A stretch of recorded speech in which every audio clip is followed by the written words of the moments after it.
రోమీయులకు వ్రాసిన పత్రిక 11వ అధ్యాయము. అలాగైన ఎడల నేనడుగునదేమనగా, దేవుడు తన ప్రజలను విసర్జించెనా? అట్లనరాదు. నేను కూడా ఇశ్రాయేలీయుడను, అబ్రహాము సంతానమందలి బెన్యామీను గోత్రమునందు పుట్టినవాడను. తాను ముందెరిగిన తన ప్రజలను దేవుడు విసర్జింపలేదు. ఏలియాను గూర్చిన భాగములో లేఖనము చెప్పునది మీరెరుగరా?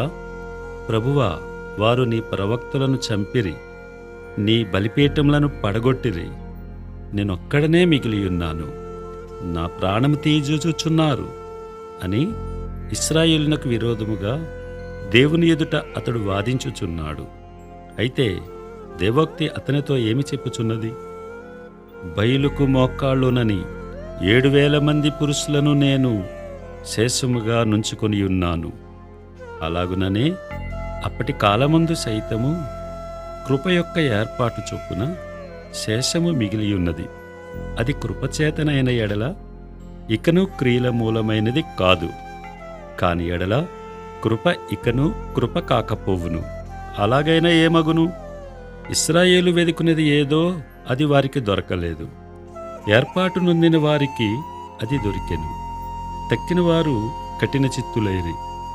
ఇందు విషయమై నేటి వరకు దేవుడు వారికి నిద్రమత్తు గల మనస్సును, చూడలేని కన్నులను, వినలేని చెవులను ఇచ్చియున్నాడని వ్రాయబడి ఉన్నది. మరియు వారి భోజనము వారికి ఉరిగాను, బోనుగాను, ఆటంకముగాను, వారి క్రియలకు ప్రతిఫలముగాను ఉండునుగాక. వారు చూడకుండునట్లు వారి కన్నులకు చీకటి కమ్మునుగాక. వారి వీపును ఎల్లప్పుడూ వంగిపోవునట్లు చేయుము అని దావీదు చెప్పుచున్నాడు. కాబట్టి నేను అడుగునది ఏమనగా, వారు పడిపోవునట్టుగా తొట్రిల్లిరా? అట్లనరాదు. వారికి రోషము పుట్టించుటకై వారి తొట్రుపాటు వలన అన్ని జనులకు రక్షణ కలిగెను. వారి తొట్రుపాటు లోకమునకు ఐశ్వర్యమును, వారి క్షీణదశ అన్యజనులకు ఐశ్వర్యమును అయిన ఎడల వారి పరిపూర్ణత ఎంత ఎక్కువగా ఐశ్వర్యకరమగును. అన్యజనులకు మీతో నేను మాటలాడుచున్నాను. నేను అన్యజనులకు అపోస్తలుడనై ఉన్నాను గనుక ఏ విధమునైనను నా రక్త సంబంధులకు రోషము పుట్టించి వారిలో కొందరినైనను రక్షింపవలనని నా పరిచర్యను ఘనపరచుచున్నాను. వారిని విసర్జించుట లోకమును దేవునితో సమాధానపరచుట అయిన ఎడల వారిని చేర్చుకొనుట ఏమగును? మృతులు సజీవులైనట్టే అగును గదా. ముద్దలో మొదటి పిడికెడు పరిశుద్ధమైనదైతే ముద్దంతయు పరిశుద్ధమే. వేరు పరిశుద్ధమైనదైతే కొమ్మలను పరిశుద్ధములే. అయితే కొమ్మలలో కొన్ని విరిచివేయబడి అడవి ఒలీవ కొమ్మవైయున్న నీవు వాటి మధ్యన అంటుకట్టబడి ఒలీవ చెట్టు యొక్క సారవంతమైన వేరులో వాటితో కలిసి పాలు పొందిన ఎడల ఆ కొమ్మలపైన నీవు అతిశయింపకుము. నీవు అతిశయించితివా? వేరు నిన్ను భరించుచున్నది గాని నీవు వేరుని భరించుటలేదు. అందుకు నేను అంటుకట్టబడు నిమిత్తము కొమ్మలు విరిచివేయబడినవని నీవు చెప్పుదువు. మంచిది. వారు అవిశ్వాసమును బట్టి విరిచివేయబడిరి. నీవైతే విశ్వాసమును బట్టి నిలిచియున్నావు. గర్వింపక భయపడుము.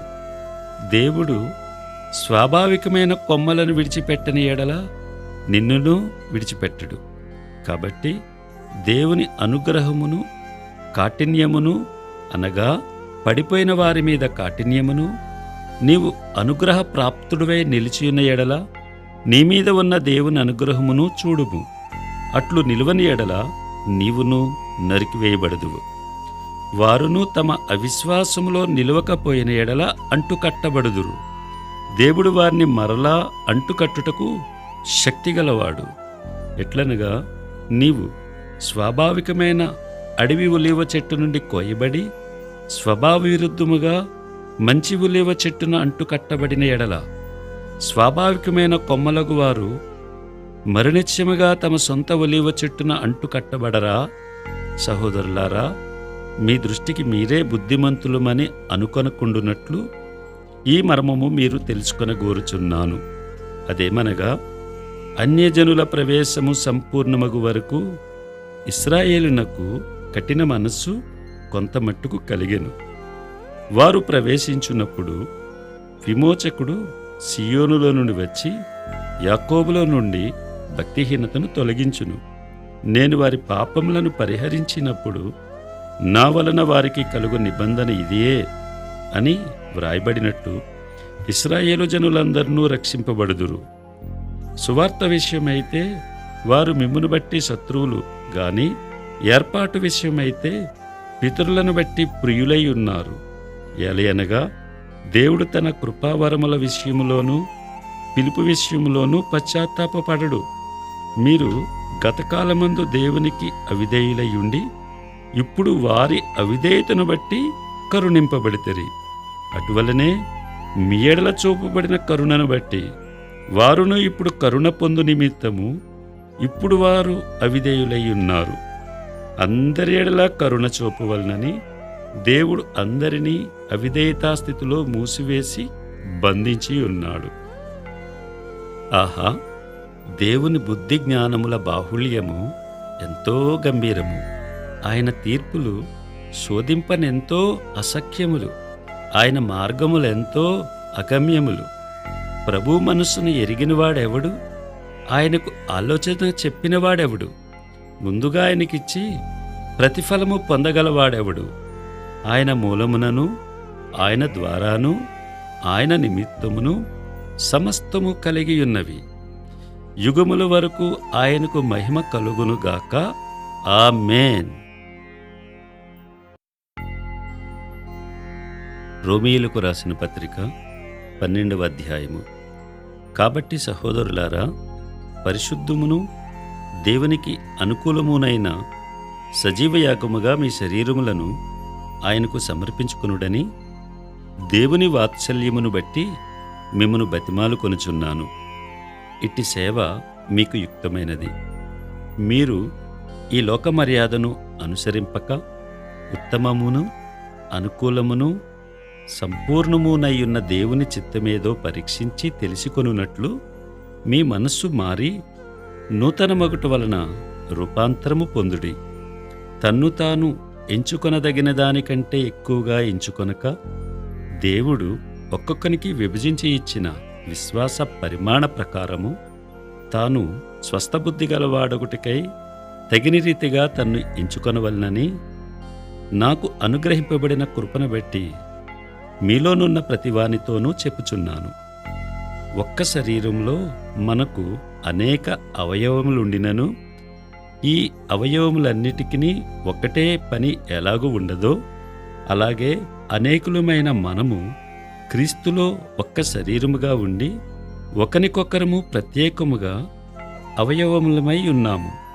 మనకు అనుగ్రహింపబడిన కృప చొప్పున వెవ్వేరు కృపావరములు కలిగిన వారమై ఉన్నాము గనుక ప్రవచనవరమైతే విశ్వాస పరిమాణము చొప్పున ప్రవచింతము, పరిచర్య అయితే పరిచర్యలోను, బోధించువాడైతే బోధించుటలోను, హెచ్చరించువాడైతే హెచ్చరించుటలోనూ పని కలిగి ఉందము. పంచిపెట్టువాడు శుద్ధ మనస్సుతోనూ, పై విచారణ చేయువాడు జాగ్రత్తతోనూ, కరుణించువాడు సంతోషంతోనూ పని జరిగింపవలెను. మీ ప్రేమ నిష్కపటమైనదై ఉండవలెను. చెడ్డదాన్ని నశయించుకుని మంచిదానిని హత్తుకుని ఉండుడి.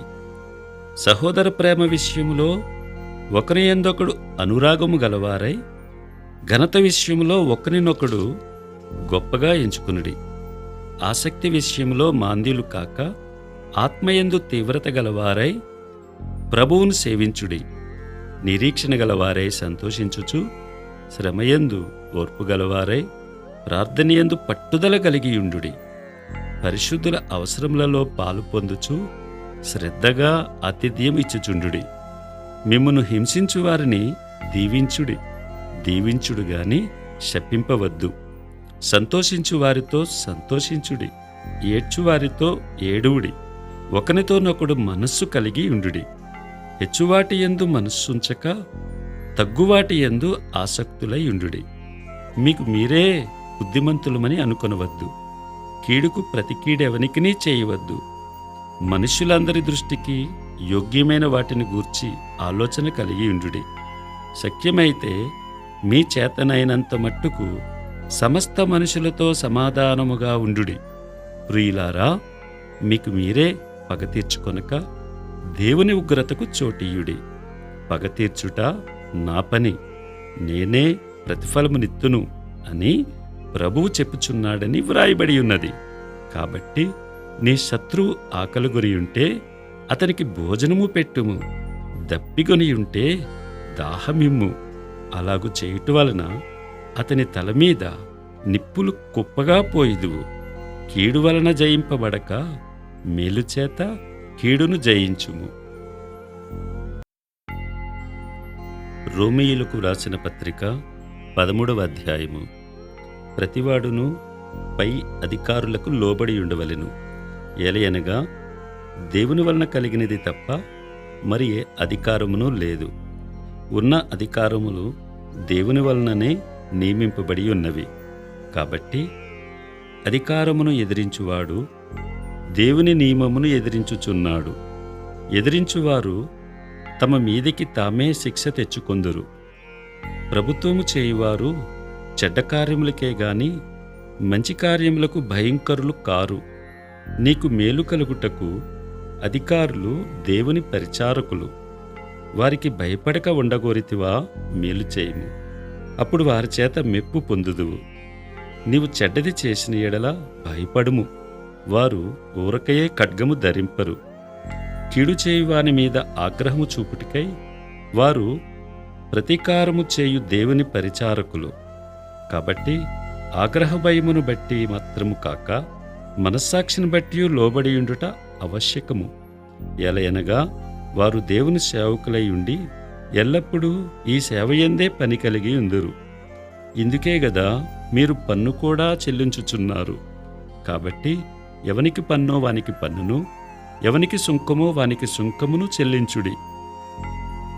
ఎవని ఎడల భయముండవలెనో వాని ఎడల భయమును, ఎవని ఎడల సన్మానముండవలెనో వాని ఎడల సన్మానమును కలిగియుండి అందరికిని వారి వారి రుణములను తీర్చుడి.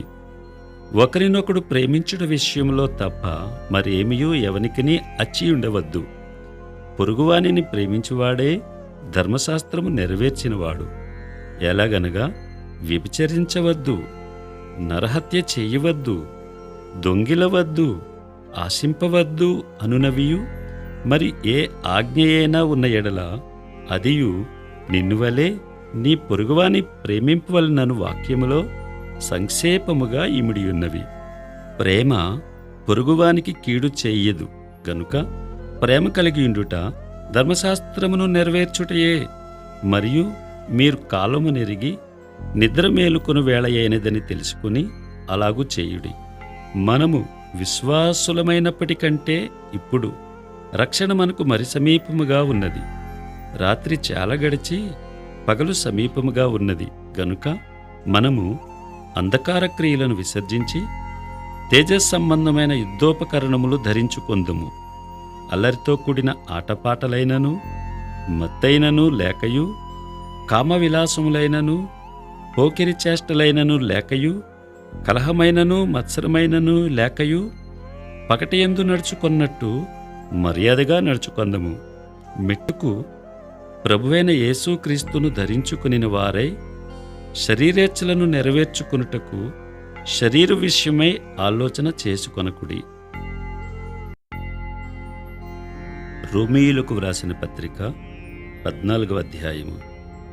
విశ్వాసము విషయమై బలహీనుడైన వానిని చేర్చుకొనుడి. అయినను సంశయములను తీర్చుటకు వాదములను పెట్టుకొనవద్దు. ఒకడు సమస్తమును తినవచ్చునని నమ్ముచున్నాడు, మరియొకడు బలహీనుడై ఉండి కూరగాయలనే తినుచున్నాడు. తినువాడు తినని వానిని తృణీకరింపకూడదు, తిననివాడు తినువానికి తీర్పు తీర్చకూడదు. ఏలయనగా దేవుడతనిని చేర్చుకొనెను. పరుని సేవకునికి తీర్పు తీర్చుటకు నీవెవడవు? అతడు నిలిచిండుటయైనను పడియుండుటయైనను అతని సొంత యజమానుని పనియే. అతడు నిల్చును, ప్రభువు అతనిని నిలవబెట్టుటకు శక్తిగలవాడు. ఒకడు ఒక దినము కంటే మరి ఒక దినము మంచి దినమని ఎంచుచున్నాడు, మరి ఒకడు ప్రతిదినమును సమానముగా ఎంచుచున్నాడు. ప్రతివాడు తన మట్టుకు తానే తన మనస్సులో రూఢీపరచుకొనవలెను. దినమును లక్ష్యపెట్టువాడు ప్రభు కోసమే లక్ష్యపెట్టుచున్నాడు. తినువాడు దేవునికి కృతజ్ఞతాస్తుతులు చెల్లించుచున్నాడు గనుక ప్రభు కోసమే తినుచున్నాడు. తిననివాడు ప్రభు కోసము తినుట మాని దేవునికి కృతజ్ఞతాస్తుతులు చెల్లించుచున్నాడు.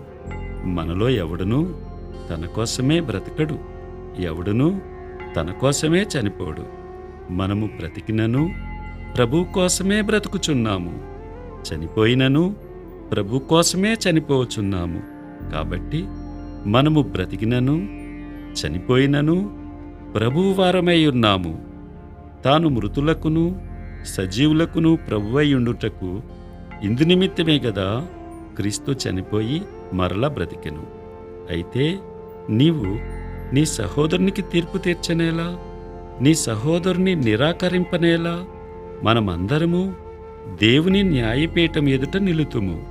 నా తోడు ప్రతి మోకాలును నా ఎదుట వంగును, ప్రతి నాలుకయు దేవుని స్తుతించును అని ప్రభు చెప్పుచున్నాడు అని వ్రాయబడి ఉన్నది గనుక మనలో ప్రతివాడును తన్ను గురించి దేవునికి లెక్క యొప్పగింపవలెను.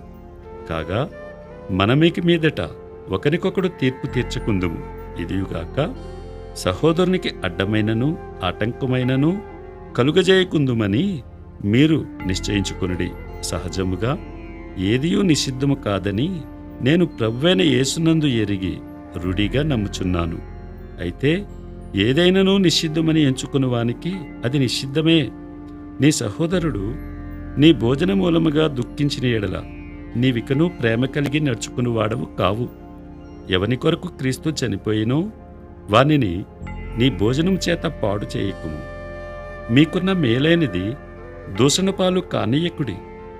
దేవుని రాజ్యము భోజనమును పానమును కాదు, కాని నీతియు సమాధానమును పరిశుద్ధాత్మయందలి ఆనందమునై ఉన్నది. ఈ విషయమందు క్రీస్తునకు దాసుడైన వాడు దేవునికి ఇష్టుడును మనుష్యుల దృష్టికి యోగ్యుడునై ఉన్నాడు. కాబట్టి సమాధానమును పరస్పర క్షేమాభివృద్ధిని కలుగజేయు వాటినే ఆసక్తితో అనుసరింతుము. భోజనము నిమిత్తము దేవుని పనిని పాడు చెయ్యకుడి. సమస్త పదార్థములు పవిత్రములే, కాని అనుమానంతో తినువానికి అది దోషము. మాంసము తినుట గాని ద్రాక్షారసము త్రాగుట గాని నీ సహోదరుని కడ్డము కలుగజేయునది మరేదియు గాని మానివేయుట మంచిది. నీకున్న విశ్వాసము దేవుని ఎదుట నీ మట్టుకు నీవే ఉంచుకొనుము. తాను సమ్మతించిన విషయములో తనకు తానే తీర్పు తీర్చుకొననివాడు ధన్యుడు. అనుమానించువాడు తినిని ఎడల విశ్వాసము లేకుండా తినును గనుక దోషి అని తీర్పు నొందును. విశ్వాసమూలము కానిది ఏదో అది పాపము.